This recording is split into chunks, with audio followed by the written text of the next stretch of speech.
Это история о женщине, потерявшей право быть матерью, но не потерявшей способность любить, и о мужчине, у которого было все, кроме времени для сына.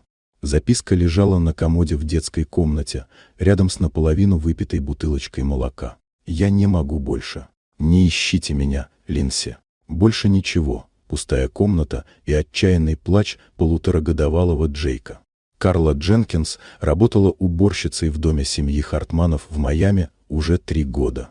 Она привыкла быть незаметной, приходить рано, работать тихо и уходить, не привлекая внимания. Но сейчас, стоя перед кроваткой Джейка, все правила казались бессмысленными. Мальчик протягивал к ней руки, покрасневшие от плача, с мокрым подгузником и грязной пижамой. Хозяев дома не было 4 дня.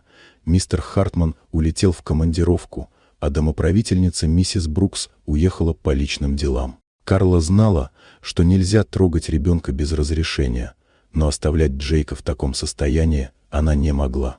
Она аккуратно переодела малыша, напоила молоком и, поняв, что ему нужно купание, нашла выход — кухня с глубокой раковиной. Медленно, осторожно она поместила Джейка в теплую воду, напевая тихую колыбельную, которую помнила еще из детства.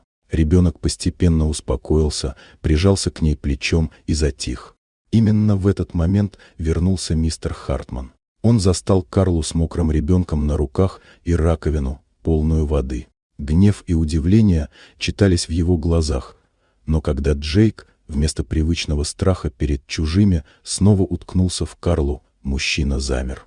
Домоправительница пыталась оправдать произошедшее, но правда была ясна: няня Софи ушла навсегда. Карла объяснила, что не могла оставить ребенка одного, грязного и голодного. Она вспомнила свою дочь Лору, которой 2 года назад лишилась опеки, и как ужасно чувствует себя ребенок, когда остается без внимания.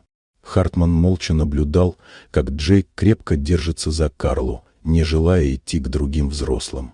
За 3 года жизни мальчик сменил множество нянь, но ни к одной из них он не привязывался так, как к уборщице, которая заботилась о нем не по обязанности, а по сердцу. После долгого молчания мистер Хартман тихо сказал: «Отнесем Джейка в детскую, а потом поговорим». Карла аккуратно уложила ребенка, и впервые за весь день он выглядел спокойным. Мужчина впервые действительно посмотрел на нее и увидел не просто сотрудницу, а человека с природной нежностью, способного заботиться о ребенке так, как никто другой. Вот такая удивительная история. Дорогие друзья, если вам понравилось видео, поставьте лайк, а также подписывайтесь на канал, впереди еще много интересного.